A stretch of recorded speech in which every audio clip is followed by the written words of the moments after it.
안녕하세요, 수김쌤입니다. 자, 이번 시간에는 반비례 한번 보도록 할게요. 반비례 관계가 뭐냐? 자, 지난 시간에 정비례 얘기를 했었다, 그죠? 정비례는 뭐 x 값이 2배, 3배, 4배가 될 때 y 값도 같이 2배, 3배, 4배가 되는 거였어요. 그럼 반비례는 뭐냐면 반비례는 x 값이 2배, 3배, 4배 이렇게 변함에 따라서 잠시만요. 이거 안 돼. 자, 2배, 3배, 4배 변함에 따라서 y 값이 2분의 1배, 3분의 1배, 4분의 1배. x가 2배가 되면 y는 2분의 1배가 되고, x가 3배가 되면 y는 3분의 1배가 되고, 이렇게 되는 거를 반비례라고 이야기를 합니다. 그래서 여기 보면은 x가 1, 2, 3 바뀔 때 y는 1일 때 12. x가 근데 2배가 됐어. 2배가 돼서 x가 2가 되니까 y는 어떻게 됐어? 반이 됐죠. 2분의 1. 2분의 1배가 돼서 6이 됐다. x가 3배가 돼서 3이 됐어요. 그러니까 y는 어떻게 3분의 1배가 돼서 4가 된다. 이렇게 되는 관계를 반비례 관계라고 이야기를 하고요. 네, x랑 y랑 곱한 게 12로 일정합니다. 그래서 x와 y의 곱이 12로 일정하다. 그러면은 x 곱하기 y가 12로 일정하니까 y는 x분의 12 이렇게 관계식을 써볼 수 있겠네요. 그래서 y가 x에 반비례하면 xy 사이의 관계식은 y는 x분의 a 이렇게 나타낼 수 있어요. 그래서 요 식을 기억하고 계셔야 됩니다. 나중에 이제 반비례 관계로 주어질 정비례 앞에서 정비례 배웠죠. 이제 반비례도 배우고 나면은 둘 사이에 어떤 비례관계가 주어집니다. 정비례인지 반비례인지는 몰라요. 모르는데 어떤 비례관계가 주어집니다. 그럴 때 식을 내가 만들어서 문제를 풀어야 되는데 정비례다 반비례다 확인을 한 뒤에 정비례 같으면 식이 어떻게 됐었어요? 정비례는 y는 ax가 정비례 관계 식이었다. 그죠? 반비례는 y는 x분의 a. 그리고 요거를 알고 있어야 내가 정비례다 하면 식을 세우고 반비례다 하면 식을 세우고 이렇게 식을 세워서 문제를 풀 수가 있어요. 그래서 반비례 식 모양이 y는 x분의 a다. 자, 그 다음에 그럼 한번 봅시다. 자, y가 x에 반비례 한다고 얘기를 했어요. x가 2배가 되면 y는 어떻게 된다? 2분의 1이 된다. 그죠? 60에서 30, 2분의 1이 됐네요. 그러면 x가 이렇게 3배가 됐어. 곱하기 4. 그러면 여기서 어떻게 3분의 1배가 돼서 20 이렇게 되겠다. 그죠? 자, 그럼 x가 4배가 되면은 이거 4분의 1 하면은 12 나오고요. x가 5배가 되면 5분의 1이 돼. 5분의 1이 되니까 잠시만 12가 아니구나. 15. 60 나누기 4를 하면 15다 그죠? 5를 나누면 12. 요렇게 xy 사이에 요런 관계가 있고요. 그러니까 뭐다? 반비례다. y는 뭐다? x분의 60. 60을 x로 나누면 나온다. 되겠죠? 자, 예제 1번 봅시다. 길이가 30cm인 빵을 여러 조각으로 나누는데 나누는 빵 개수를 x개, 나누어진 길이를 ycm라고 하지요. 그러면 한 조각으로 나누면 빵 한 조각이 30cm다. 그죠? 그래서 30. 빵을 두 조각으로, 두 개로 나누면은 빵의 길이는 어떻게? 30을 2로 나눠야 된다. 그죠? 12. 세 조각으로 나누면 10cm짜리 3개. 네 조각으로 나누면 4분의 30이다. 그죠? 분수 나와도 됩니다. 상관없습니다. 2분의 15겠네요. 그러면 30조각으로 나누면 하나하나가 다 1cm짜리 빵이 나오겠네요. 자, y가 x의 반비례 하나요. 자, x가 2배가 되니까 y는 2분의 1배가 됐고요. x가 3배가 되니까 y는 3분의 1배가 됐고요. 반비례 맞습니다. 아니면 이렇게 알아볼 수도 있죠. x랑 y랑 곱한 값이 일정한가. 1 곱하기 30, 30이고요. 2 곱하기 15도 30이고요. 3 곱하기 10도 30이고요. 계속 30입니다. 그죠? 반비례한다.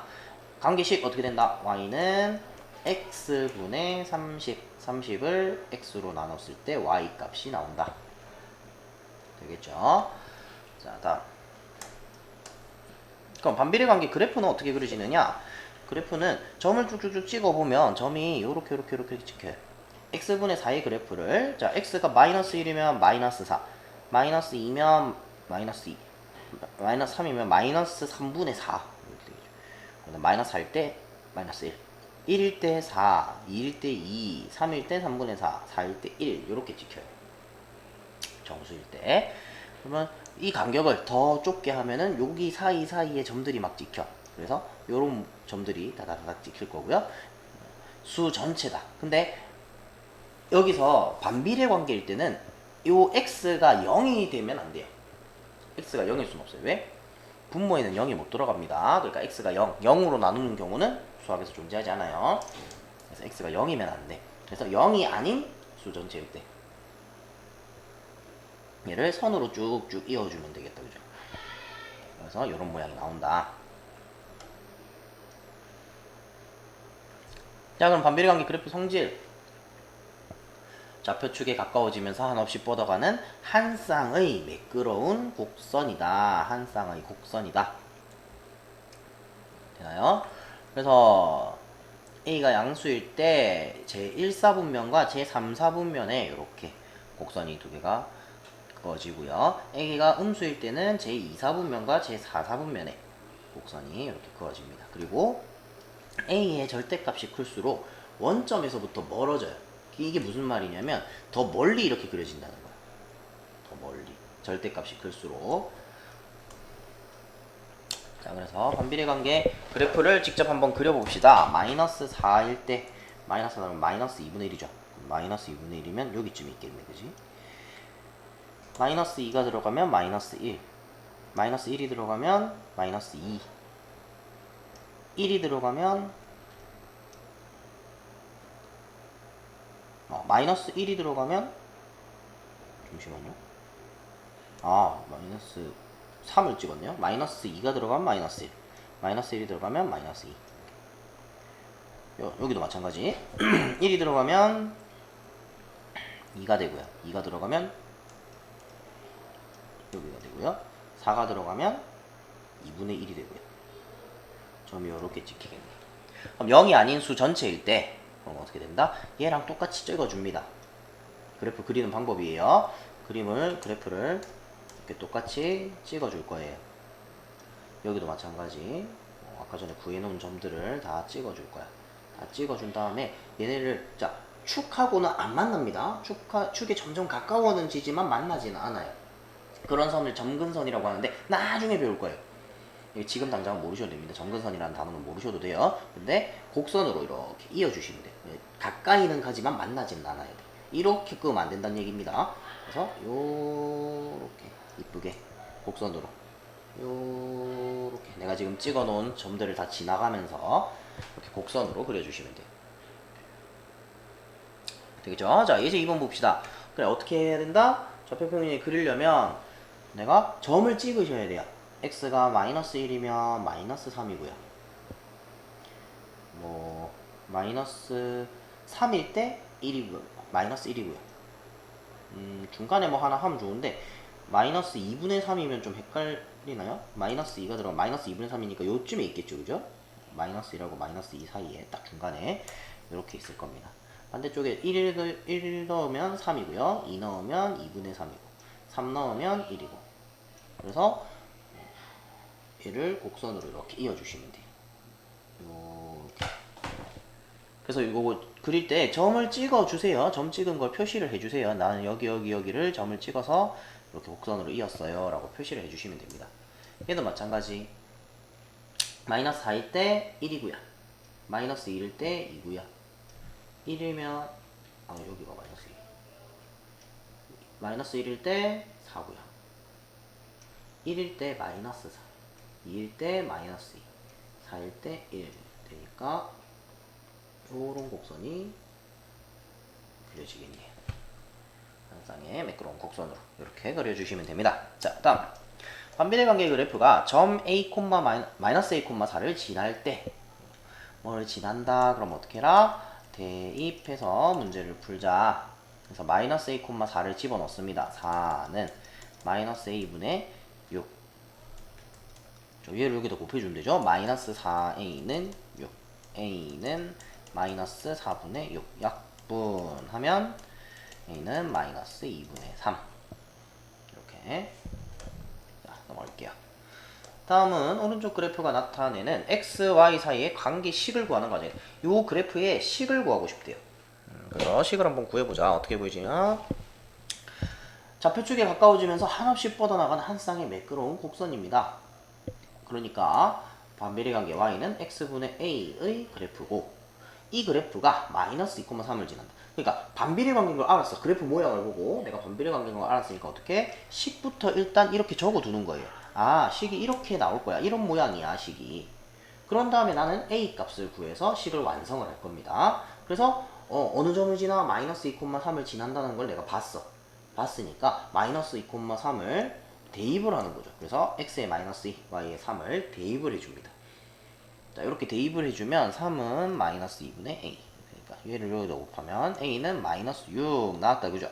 아, a 값이 마이너스 6이네. 그러면 C를 완성을 해주면 되죠. a에 마이너스 6을 넣어서 x분의 마이너스 6. 뭐 요렇게 적기도 하고요. 아니면은 마이너스 x분의 6 요렇게 적기도 합니다. 뭐 둘 중에 뭐 어떻게 쓰든지 상관없어요. 여기도 보면은 앞에 마이너스가 이렇게 있죠. 보통 요렇게 많이 적어요. 그래서 이렇게 식을 적어주시면 되고요. 자, 그 다음 반비례 관계는 그럼 어떻게 활용하느냐? 똑같습니다. 우리 앞에 정비례 얘기했던 거랑 똑같아요. 변화하는 두 양을 x, y로 놓고 이게 무슨 관계인지를 보는 거예요. 그래서 반비례 관계다 라고 하면 x분의 a, y는 x분의 a로 놓고 a 값을 찾아가지고 답을 구하면 됩니다. 그래서 반비례하는 경우가 그럼 어떤 경우인지 확인을 해야겠죠. 우리가 이미 앞에서 얘기를 했었어요. x 값이 2배, 3배, 4배가 될 때 y 값은 2분의 1, 3분의 1, 4분의 1 이렇게 변할 때, 아니면 식이 내가 관계식을 세워봤는데 y는 x분의 a 꼴일 때, 또는 x, y 곱한 값이 일정할 때. 그래서 정비례랑 비교해서 그 생각을 하셔야 됩니다. 정비례의 경우는 어떻게? 2배, 3배, 4배 될 때 y도 똑같이 2배, 3배, 4배 되는 거. 그 다음에 y는 x분의 a가 아니고 정비례는 뭐였어? y는 ax. 그죠? x, y 값이 일정에 나타나는 건 반비례. 그러면 정비례는 뭐였어요? x분의 y의 값이, 원래 y는 ax였잖아요. 양변을 x로 나누면 x분의 y 이렇게 나오고 a라고 일정할 때, x분의 y 값이 일정할 때. 그래서 정비례랑 반비례랑 여러분들이 서로 비교하면서 이런 건 정비례고 이런 건 반비례야, 이렇게 비교해서 기억을 하고 계셔야 나중에 기억이 잘 나요. 자, 넘어가서, 자, 집에서 80km 떨어진 놀이공원에 자동차를 타고 갈 때 시속 40km로 가면 몇 시간 걸리겠어요? 1시간에 40km씩 간다. 80km 떨어져 있어요. 그럼 2시간 걸리겠다. 그죠? 시속 80km로 가면 1시간이 걸리겠네요. 그러면은 시속 xkm로 가면 y시간이 걸려요. 그러면 y는, 시간은 어떻게 구해요? 속력분의 거리다. 그죠? x분의 80. 이러면 반비례 맞네요. 자, 1200ml의 주스가 있어요. 얘를 4명에게 나눠주면 몇 ml씩? 300ml씩. 6명한테 나눠주면 6으로 나눠야 된다. 그죠? 200ml씩. 그래서 얘네 둘이 곱하면 1200. 얘네 둘이 곱하면 1200. 아, 얘는 반비례 관계네. 그래서 x명에게 똑같이 나눠주면 y는 어떻게? 1200을 x명한테 나눠준다. 나누기 x. 이렇게 되겠죠. x분의 1200. 반비례입니다. 그죠? 자, 그래서 실제로 이렇게 활용을 한번 해보자. 일정한 온도에서 기체의 부피는 압력에 반비례합니다. 압력 X기압과 어떤 기체의 부피 Y 밀리리터 사이의 관계를 나타내는 거예요. 지금 반비례 이렇게 그래프도 줬어요. 그죠? 그러면 2일 때 어디? 8이네. 그죠? 2일 때 8, 4일 때 2, 이죠. 4일 때 4, 2일 때 아니고 Y 값이 2면은 X 값은 8이고요. X가 16일 때 Y는 1이고. 둘 사이의 관계식 어떻게 됩니까? Y는 X분의 16이다. 그죠? 16을 X로 나누는 값이 Y 값입니다. 그럼 압력이 32기압일 때, 자, 압력, 기압, 이게 X였다. 그죠? 부피가 Y였어요. 그래서 X가 32일 때 Y 값을 구하세요. 이 얘기야. Y는 32분의 16, X에 31을 대입해주면 되겠네요. Y는 2분의 1, 그래서 2분의 1 리터, 밀리리터네요. 밀리리터. 이렇게 답을 구해주시면 되겠습니다.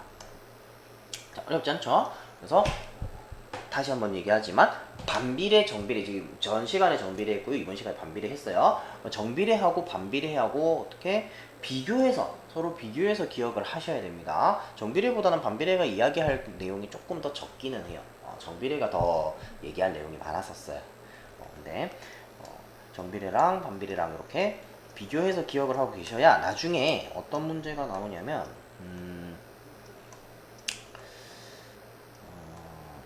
잠시만요.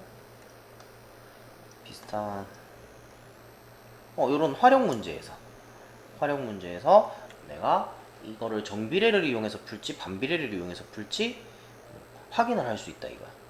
그지? 앞에서는 이 단어는 정비례 단원이에요. 그러니까 다 정비례만 있었을 거야. 그지? 그 반비례 단원에서는 반비례만 있었을 거야. 그래서 헷갈리지 않고 내가 그냥 정비례겠지 하고 문제를 풀었단 말이야. 아니, 혹은 반비례겠지라고 문제를 풀었어. 근데 이렇게 그냥 활용 문제로 이렇게 던져주면 우리는 얘가 정비례인지 반비례인지 확인을 해서 정비례의 경우에는 y는 ax식 세워서 풀어야 되고요. 반비례의 경우에는 y는 x분의 a로 식을 세워서 푸셔야 돼요. 그렇게 하셔야 되니까 정비례 반비례를 비교해가면서 이런 건 정비례고 이런 건 반비례야 이렇게 비교해가면서 익혀두시면 체크해두시면 되겠습니다. 이번 시간 여기까지 할게요. 수고하셨습니다.